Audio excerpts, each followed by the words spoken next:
Mesdames et messieurs, très heureuse de vous retrouver dans cette édition du journal sur FM Télévision. Mesdames et messieurs, bonsoir et bienvenue. Tout de suite, le journal. Rétrospective, mesdames et messieurs.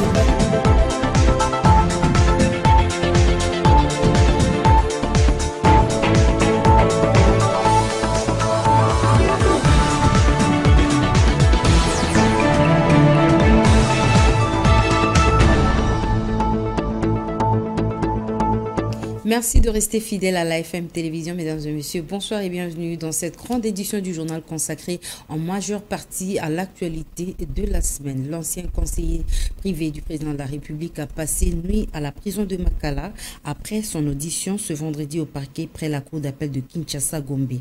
Cette arrestation intervient quelques jours après sa détention dans les locaux de l'Agence nationale de renseignement. Fortuna Bissilele est soupçonné d'espionnage au profit du régime de Paul Kagame. Il est officiellement placé sous mandat d'arrêt provisoire. D'un chapitre à un autre, nous allons parler des travaux de la 53e édition du Forum économique mondial qui s'est tenu à Davos en Suisse. Le président de la République, Félix-Antoine Tshisekedi, a également pris part à ces assises. Quel est l'objectif principal de ce forum? Suivez ce reportage de la presse présidentielle. Ouverture ce mardi 17 janvier 2023 de la session du Forum économique mondial de Davos en Suisse. Ces grands rendez-vous des leaders mondiaux est placé cette année sous le thème « Coopérer dans un monde fragmenté ». Présent aux côtés du président de la Confédération suisse, Alain Berset, de la première dame de l'Ukraine, Olena Zelenska, de l'UI, le vice-premier ministre chinois, et de Ursula von der Leyen, la présidente de la Commission européenne, le président de la République Félix-Antoine Tshisekedi Tshilombo est venu porter haut et fort la voix de la RDC et celle de l'Afrique dans les cénacles des décideurs mondiaux. L'objectif du voyage étant double, à savoir montrer que la RDC est désormais une voix entendue dans les lieux de pouvoir du monde et faire passer encore et toujours le message de la réalité de la crise sécuritaire dans l'Est de la RDC où le pays subit une guerre injuste imposée aux populations congolaises par le Rwanda. Le président de la République est venu aussi présenter les atouts du pays aux investisseurs, représentants des grands groupes mondiaux, mineurs, banquiers et autres présents au forum de Davos pour leur dire que la RDC est de retour, qu'elle est ouverte aux affaires à une seule condition, que les partenariats doivent être mutuellement profitables, gagnant-gagnant.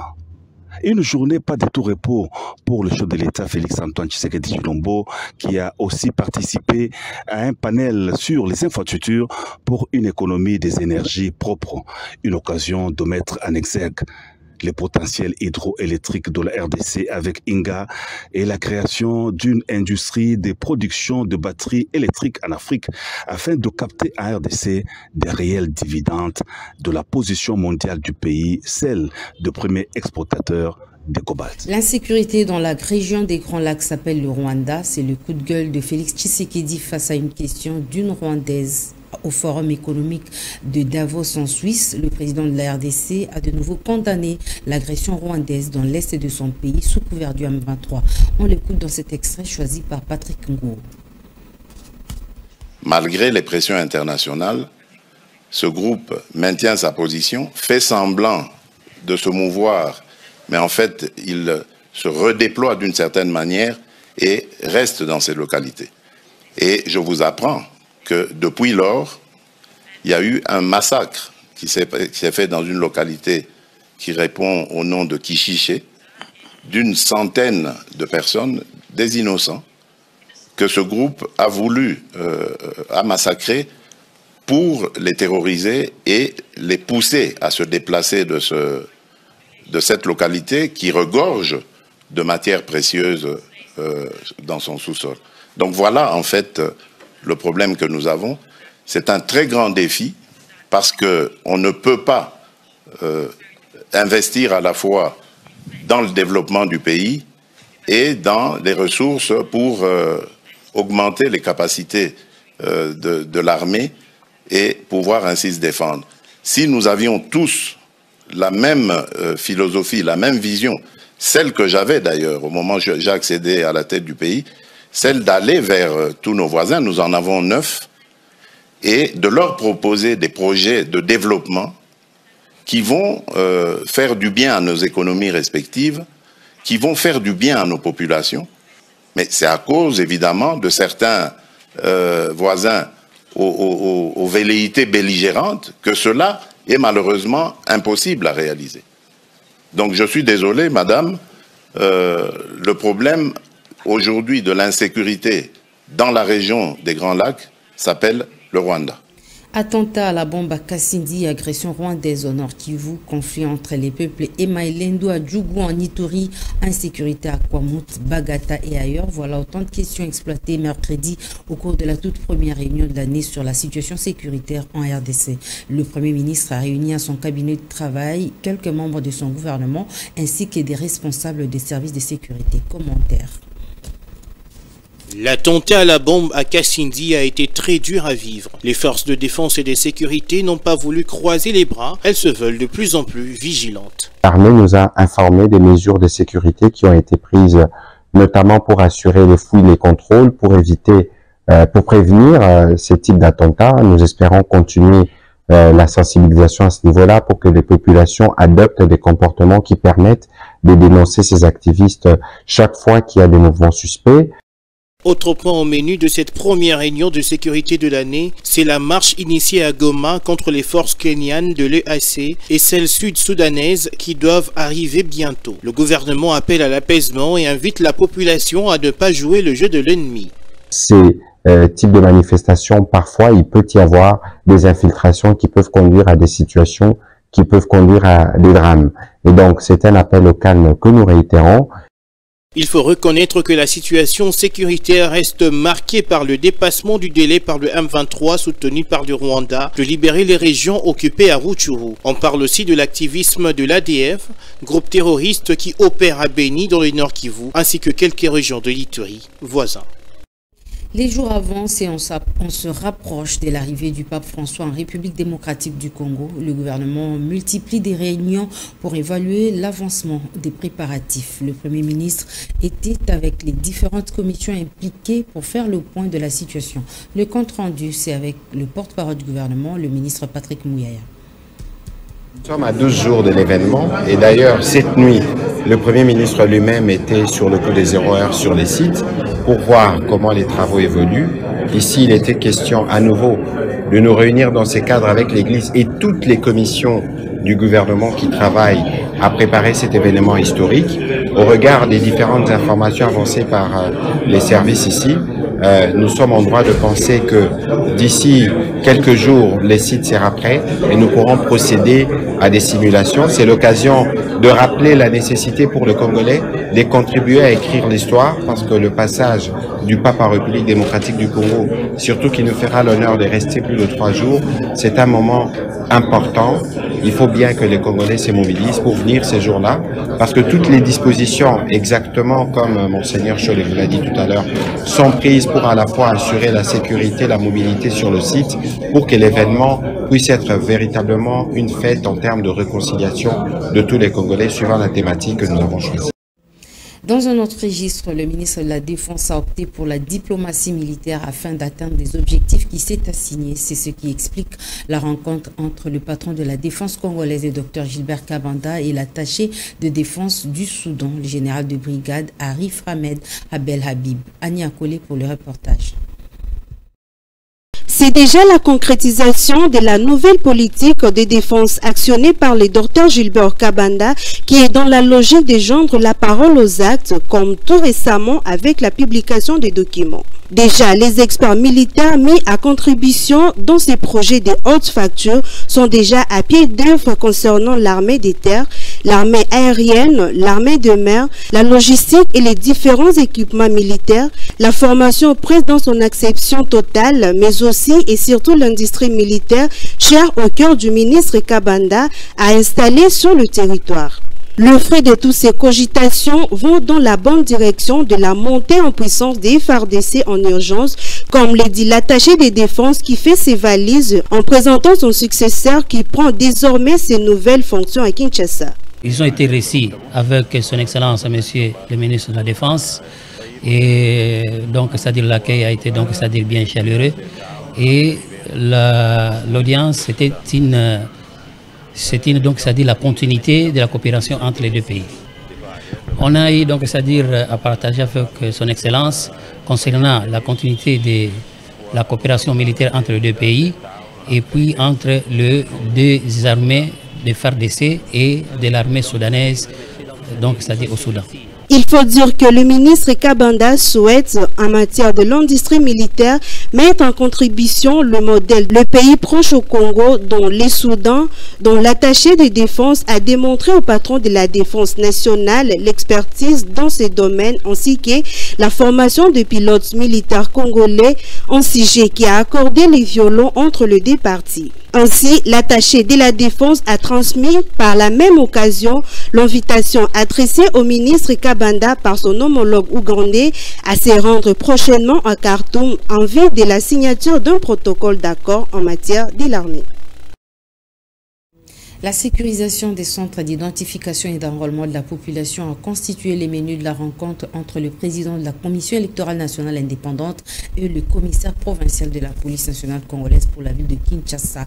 Au sortir de l'audience, le général Silvano Kasongo a rassuré l'opinion que des dispositions nécessaires seront prises pour ordonner l'entrée de la population dans le local de l'opération d'enrôlement. Reportage. Ces échanges entre le patron de la centrale électorale et celui de la police nationale congolaise pour la ville de Kinshasa ont tourné autour de la question de la sécurité dans les centres d'identification et d'enrôlement des électeurs. Denis Kadima a fait part au général Kasongo des plaintes enregistrées par les requérants faisant état du monnayage de l'opération par les policiers et de la présence des bandes de jeunes identifiés comme des hors-la-loi. Le numéro 1 de la police a pour sa part rassuré l'opinion quant aux dispositions qu'il a prises en vue d'y mettre un terme et le cas échéant sanctionner ces actes indélicats. Je viens d'être reçu par le président de la CENI, c'était un entretien fructueux. On a évalué la sécurisation des bureaux d'enrôlement, des bureaux d'inscription. Vous savez, il y a des petits problèmes qui se passent au bureau d'enrôlement. Il y a des gens qui se plaignent que les policiers sont en train de monnayer l'enrôlement. Il y a des petits abus, des abus passés par là. Je tiens à rassurer la population aussi que les dispositions sont prises. Tous ces abus-là seront sanctionnés. Nous avons déjà mis les gens en tenue civile pour suivre le mouvement des policiers et punir les récalcitrants. Nous demandons à la population d'être disciplinée quand ils viennent s'enrôler. Bon, ils viennent avec beaucoup de monde, c'est pas mal, mais ils doivent respecter l'ordre public quand ils viennent là-bas. La personne qui s'enrôle doit respecter la ligne, suivre la ligne, la file indienne, comme tout le monde. Ici est de noter que la sécurité des bureaux d'enrôlement est une mission de la police nationale congolaise et elle n'incombe nullement à la CENI.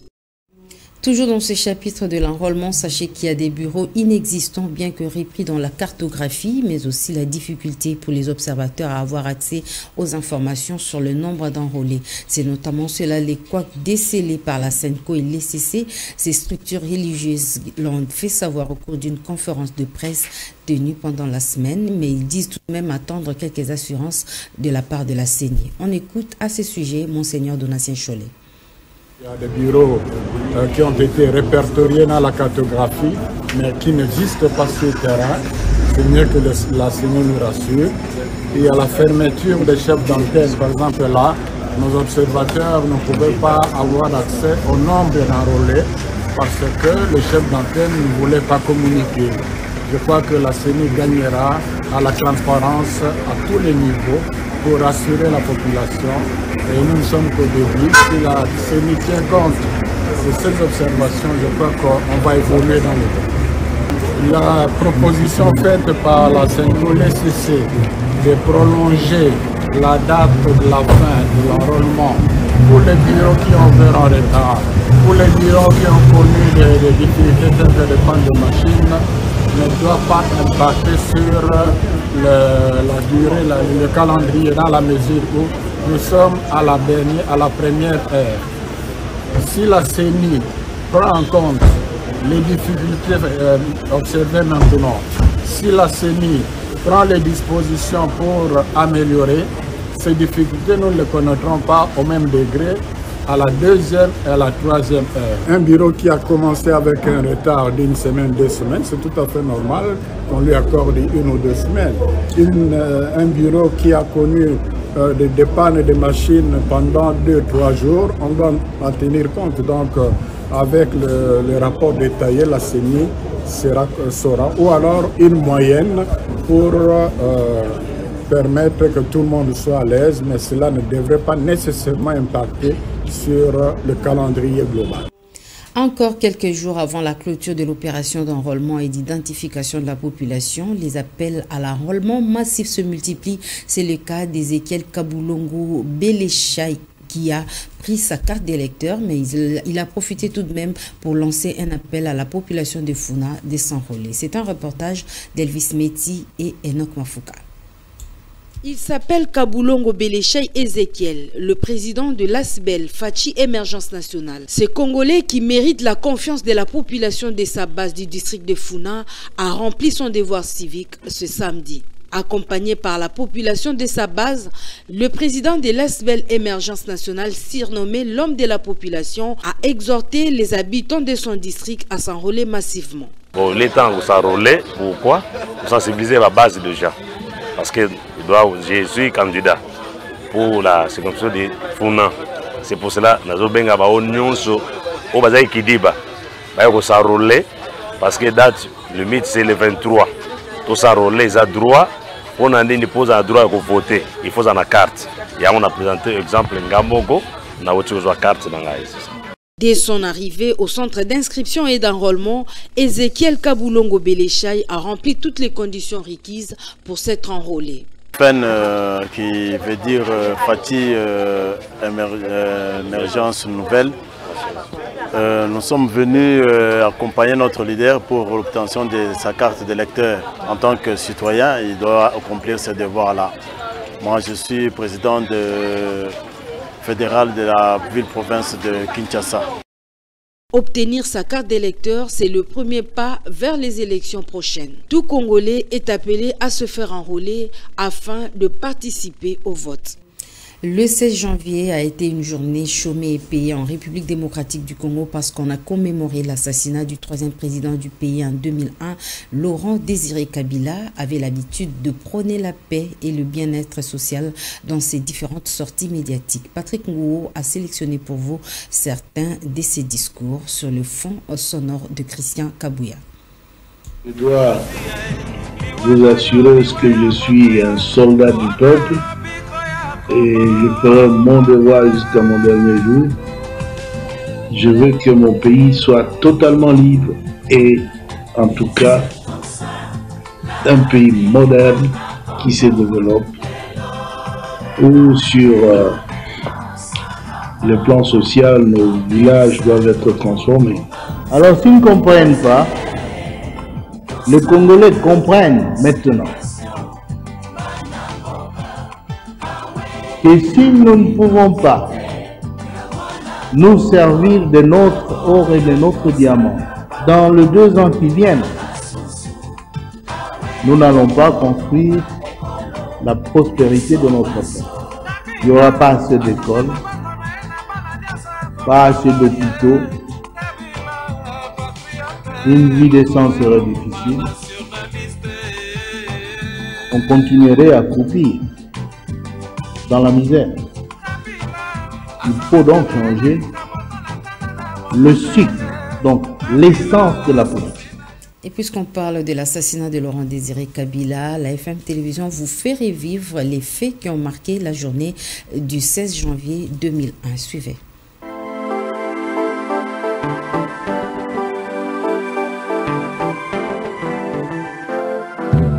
La journée de mardi 7 janvier 2001 était toute particulière à Kinshasa.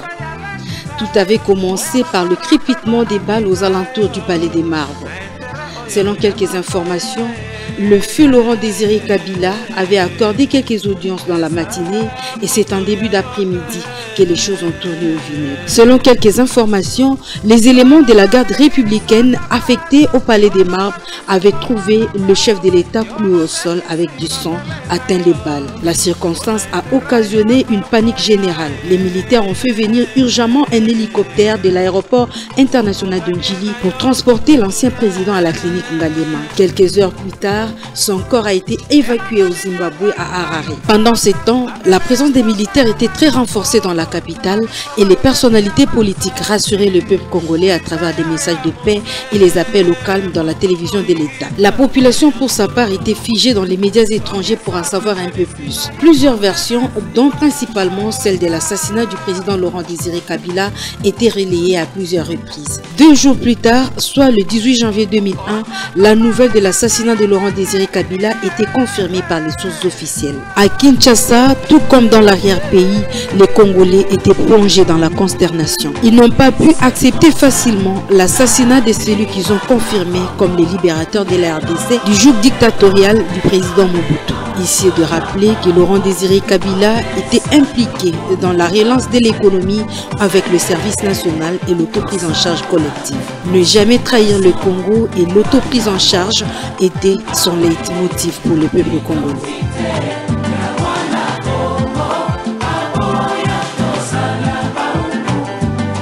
La date du 16 janvier a rappelé également la mort de l'artiste musicienne Marie Missamou décédée en 2016. Certaines Congolaises ont gardé encore des souvenirs de cette chanteuse et ont fait les beaux jours dans la musique chrétienne en RDC. On les écoute. Marie parce que avant de consoler biso trop na banzembo mais na yebi banzembo ne pe belé mais voinde bomanga mais na bolingo na zaki nango envers ye na yemba banzembo mon comme na kata na mukuse na vraiment mulaité d'une manière ou d'une autre par rapport à ba clip na ba gisement na ye na ba clip banzembo na ye mais au fond sokozo yo kaye ba parole na ye bande ko yemba na banzembo zalaki vraiment profond neti banzembo na ye il y a 16 ans par exemple. Mais alors c'est important. Dans ce cas, aux élika à 16 ans, au moins à Kenya, c'est la facile et plus paisible. Il y a 16 ans. Mais on peut pas soukater, mais ma parole est édifiante. Les amis Marie Missamou akufaki, loko la peine alingaka ye mingi, yangwana na participer. Na sepelaka na ser wana mingi na biema na ye na koyemba na ye na comportement na ye en tout cas ba look na ye et sepelisanga makasi en tout cas akufa na ye mais na bonzoto boye azana biso poto mekola kolata na ye to mekola ba plante na ye to mekola ba look Marie Missamou en tout cas ata moko to tiki yango butwa inzi butwa makambo tongwetani tongwa bitumba manguna batelemi balingi babebisa saison sege ezalaka pe saison de pluie tangamo ezalaka pe tangwa butu ezali yo mwasi na mobali yo likolo pe na se tika baloba na yo sila ndeko nanga laloya na tire tango mosusu saison na yo te nzela oyo yo ekokisa moko force te o tuna basali ya nzambe bakopesanga raison sepela oyo moninga po yo tango ekokoka bakosepela nango. D'une commémoration à une autre, le tout premier ministre de la République démocratique du Congo, Patrice Emery Lumumba, a été assassiné le 17 janvier 1961. Pour marquer cette journée, une cérémonie officielle a été organisée en son mausolée. La cérémonie a été présidée par le Premier ministre Jean-Michel Samaloukonde. Reportage. C'est une mobilisation tous azimuts des militants et cadres des partis politiques œuvrant en République démocratique du Congo. Tous présents à l'esplanade de la place échangeur de Limité pour commémorer le 62e anniversaire de l'assassinat du tout premier ministre Patrice Emery Lumumba. La cérémonie a été officiée par le Premier ministre Jean-Michel Samaloukonde. Plusieurs personnalités politiques et ecclésiastiques, tous se sont recueillis autour du cercueil contenant la relique de Patrice Emery Lumumba. Du haut de sa stèle, Patrice Emery Lumumba reste un bon modèle de leadership dont la vision est réincarnée par les Congolais. Vous savez, on a arrêté la démocratie dans ce pays. On a tué l'élu. Et Et ils ont cru qu'ils ont tué tous les Congolais. Il y a plusieurs Lumumba. Et le pays, nous on a un état d'esprit, les Congolais ont cet état d'esprit. Il est vrai que nous devons faire un effort parce que la démocratie était bloquée avec la mort de Lumumba élu en pleine fonction. Donc nous disons, vive Lumumba, vive le pays. Les jeunes doivent s'inspirer de Lumumba, de l'idéologie, de tout ce que Lumumba nous a enseigné. Un autre avis conscientise l'opinion à promouvoir les valeurs léguées par Patrice Emery Lumumba. Aujourd'hui, nous avons une autre responsabilité historique à défendre la nation contre l'impérialisme occidental. Parce que l'Occident aujourd'hui est en train d'envahir notre pays afin de le balkaniser. Ce pays ne sera jamais balkanisé si jamais nous sommes en vie. Assassiné le 17 janvier 1961, le tout premier ministre du gouvernement congolais après le départ des colonisateurs n'a rien perdu de son aura. 62 ans après l'assassinat de Patrice Emery Lumumba, les Congolais devraient promouvoir les valeurs incarné par ce père de l'indépendance dans l'objectif de parfaire la cohésion nationale pour lutter contre l'impérialisme occidental. Voilà ce que pense le nationaliste Cicéron Ouamba. On l'écoute au micro de Torres Atibou. Oui, nous avons eu à participer à la commémoration de 62e anniversaire de la mort de Patrice Emery Lumumba, un grand homme politique du Congo et d'Afrique. Nos impressions sont beaucoup plus négatives, dans le sens où les valeurs que Patrice Emery Lumumba était en train de prôner et était en train de lutter pour qu'on puisse se concrétiser dans ce pays ne sont toujours pas matérialisées. Voilà pourquoi nos impressions sont négatives. Parce que vous savez, Patrice Emery Lumumba a lutté pour que nous puissions avoir au Congo l'unité nationale. A-t-il dit que sans l'unité nationale, c'est l'effondrement du Congo. Nous devons bannir le tribalisme. Nous devons réunir les Congolais autour de l'unité. Et il a dit aussi que nous devons avoir la solidarité nationale. Et non seulement cela, Patrice Emery Lumumba a prôné beaucoup de valeurs. La justice sociale. Il a dit la justice sociale et assurer que les terres de notre patrie profitent véritablement à ses enfants. Aujourd'hui, nous avons une autre responsabilité historique à défendre la nation contre l'impérialisme occidental. Parce que l'Occident aujourd'hui est en train d'envahir notre pays afin de le balkaniser. Ce pays ne sera jamais balkanisé si jamais nous sommes... Dans la même lancée, le professeur Saman, promoteur de l'université du CEPROMAC, a estimé que le peuple congolais devrait assurer son autonomisation à travers des stratégies managériales en développant l'entrepreneuriat. On l'écoute. Éveiller l'attention du peuple congolais pour que chacun, partant du petit de l'école maternelle jusqu'aux universitaires, chercheurs, post-universitaires, enseignants, puissent dire le combat que le président de la République, Tshisekedi, mène maintenant est une continuité de la préoccupation des autres et nos héros nationaux et doit se poursuivre par la communication. Ainsi, tout ce qu'il y a comme élément historique, c'est l'apport des historiens qui vont nous dire comment ça a commencé. Tout ce qui est lutte parlementaire, c'est le combat que nous avons à mener comme parlementaires panafricains en Afrique du Sud en 2013, en attaquant d'en face la délégation rwandaise qui a prétendu dire qu'une partie de notre pays leur appartenait. Et nous avons dit non. Et ils avaient l'audace de dire cela parce que le Congo brillait par son absence dans les organisations internationales.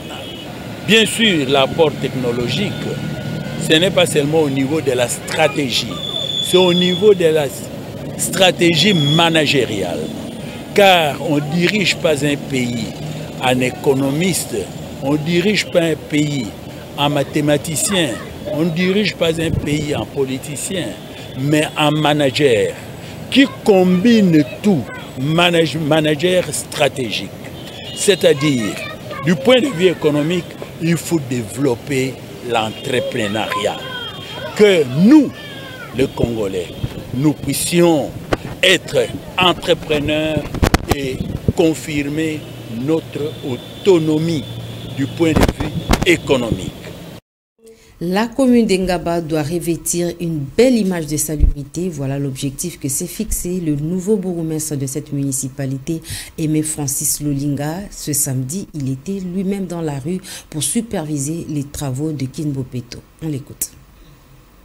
C'est dans le cadre de l'opération Kinbopeto que le bourgmestre de la commune d'Engaba a supervisé cette opération de salubrité dans toutes les rues de sa municipalité. Accompagné de son équipe de sensibilisation, Aimé Francis Lolinga a déploré l'état d'insalubrité trouvé dans certains coins d'Engaba. Sur place, le bourgmestre a souligné sa mission principale à la tête de cette municipalité, c'est de rendre la commune plus propre. Sensibiliser pour que les gens comprennent que Salongo est revenu dans Ngaba.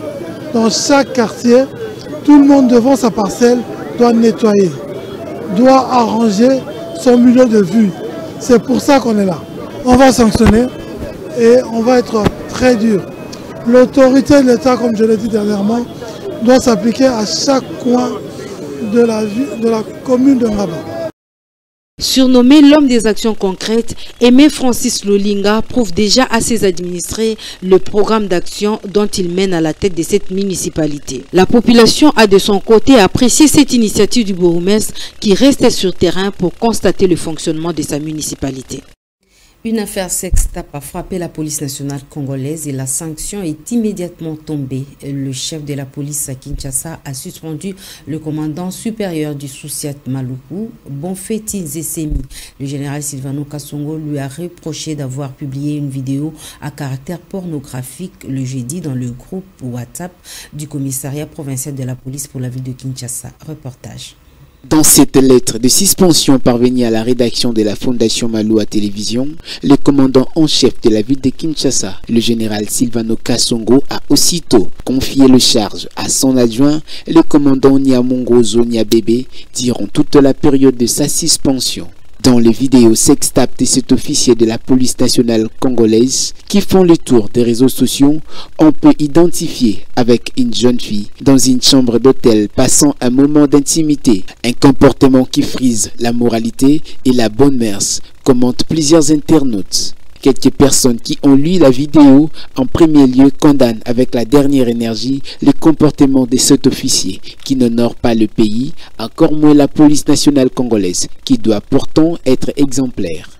Mesdames et messieurs, c'est par ici que nous bouclons complètement cette édition du journal consacrée en majeure partie à la rétrospective de la semaine. Merci de l'avoir suivi. Excellente suite de programme sur la FM Télévision.